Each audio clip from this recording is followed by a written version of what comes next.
తెలంగాణ ఉద్యమానికి ప్రతీకగా నిలిచిన మహనీయురాలు చాకలి ఐలమ్మ జయంతిని కామారెడ్డి జిల్లా బీబీపేట మండలంలో ఘనంగా నిర్వహించారు. ఈ సందర్భంగా ఆమె విగ్రహానికి రజక సంఘం అధ్యక్షులు, సంఘ సభ్యులు, గ్రామ పెద్దలు, ఆల్ పార్టీ నాయకులు పూలమాలలు అర్పించారు. అనంతరం కేక్ కట్ చేసి జయంతి వేడుకలను సంబరాలుగా జరుపుకున్నారు. కార్యక్రమంలో SI Prabhakar, MPTO Purnachandra Kumar, MRO secretary Ramesh తదితర అధికారులు పాల్గొన్నారు. ఈ సందర్భంగా మాట్లాడిన వక్తలు చాకలి ఐలమ్మ ఉద్యమ స్ఫూర్తి, ఆమె పోరాట పటిమ నేటి తరానికి ఆదర్శమని పేర్కొన్నారు. కానీ ఆశయాలను సాధించే విషయంలో మాత్రం వెనుకబడిపోతూ ఉంటాం. 1895లో పుట్టినటువంటి చాకలి ఐలమ్మ 1985 వరకు 90 ఏళ్ల తన జీవిత కాలంలో రజాకారులకు అట్లే దేశ్ముఖులకి వ్యతిరేకంగా భూమి కోసం, భక్తి కోసం, వ్యక్తి చాకిరి విముక్తి కోసం అని చెప్పి పోరాటం చేసి మనందరికీ కూడా ఆదర్శప్రాయులైంది. అట్లే తెలంగాణ సాయుధ రైతాంగ పోరాటం కూడా తన వల్లనే మొదలైందని చెప్పొచ్చు. తనే మొట్టమొదలుగా ఆ భూస్వాములకు, పెట్టుబడిదారులకు, పెత్తందారులకు వ్యతిరేకంగా ఆనాడు పోరాటం చేసి తన పోరాట పటిమను చూపించిన తర్వాతనే తెలంగాణ సాయుధ రైతాంగ పోరాటం మొదలయ్యింది. ఆ తర్వాతనే స్వాతంత్ర ఉద్యమం కూడా కొనసాగింది.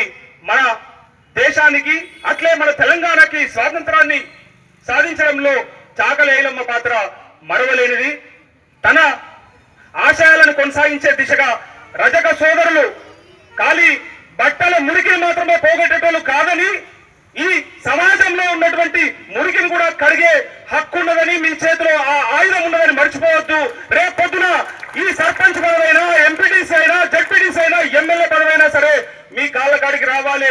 మీరంత శక్తిమంతులని మీరు తెలుసుకోవాలి తప్ప ఇంకా మేము ఇట్లనే పని చేసుకుంటూనే పోతాం, వెట్టి చేసుకుంటూనే పోతాం, ఇట్లనే బతుకుతామంటే వెనకబడిపోతాం. కుల వృత్తులను కాపాడాలి, చేసేటోళ్ళు చేస్తూనే ఉండాలి.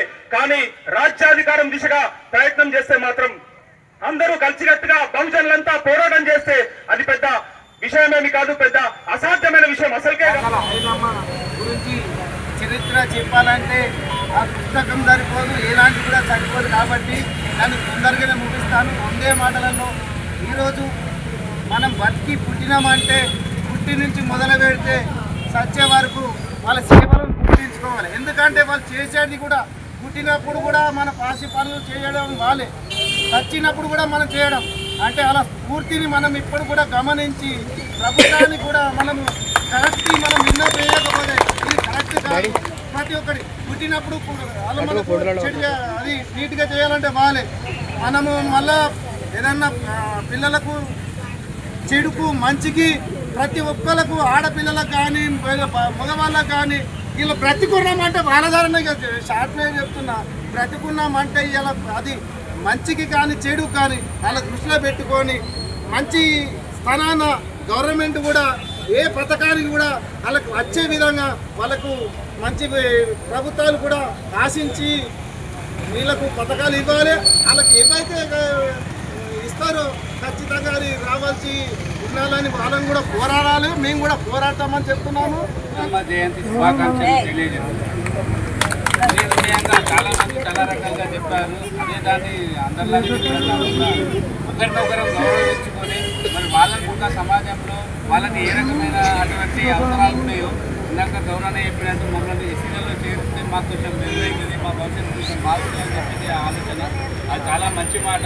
అది అందరూ కూడా ఏకీభవించి వాళ్ళు కూడా అధికారంలో ఉన్న వాళ్ళని తెలియజేసి మన గవర్నమెంట్ మీద ఒత్తిడి తీసుకొస్తారని ఆశిస్తూ ఇది అవకాశం ఇచ్చిన మీ అందరికీ కూడా ధన్యవాదాలు. తెలంగాణకు స్వాతంత్రం లేట్ వస్తే అట్లా మన వీరనారి చాకలి ఐలమ్మ పూర్తితోనే వేయాలా తెలంగాణకు మనకు స్వాతంత్రం వచ్చింది. ఇది ఆలోచన వేయాలా ఎట్లయితే మిమ్మల్ని ఆడపిల్లని చెప్పేసి అందరం అని భావిస్తాము, అదేవిధంగా చాకలి ఐలమ్మ మొత్తం తెలంగాణకి ఆడపిల్లామే. ఆమె స్ఫూర్తితో కొట్లాడింది. ఆమె స్ఫూర్తి కాదమ్మా, ఆమె స్ఫూర్తితో ఇలా మిమ్మల్ని ఎట్లయితే తెల్లంగిలు వేసుకున్నాం అందరం. తెల్లంగిలు మంచిగా ఉండడానికి కారణం ఎవరు?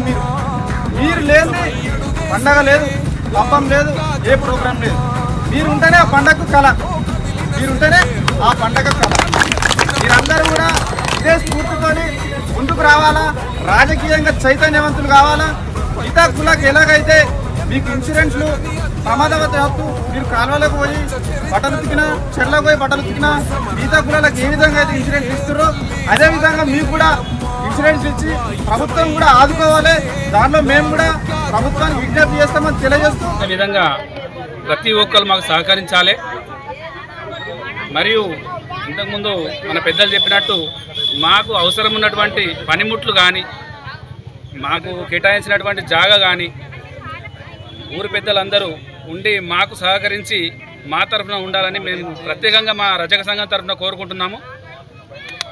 అలాగే ఇంతకుముందు కూడా ఎస్సీ జాబితాలో చేర్చాలని మేము చాలా ప్రయత్నం చేసినాం. ఇప్పటికైనా ప్రభుత్వం గుర్తించాలని పేరు పేరున ప్రభుత్వానికి విన్నవించుకుంటున్నాము.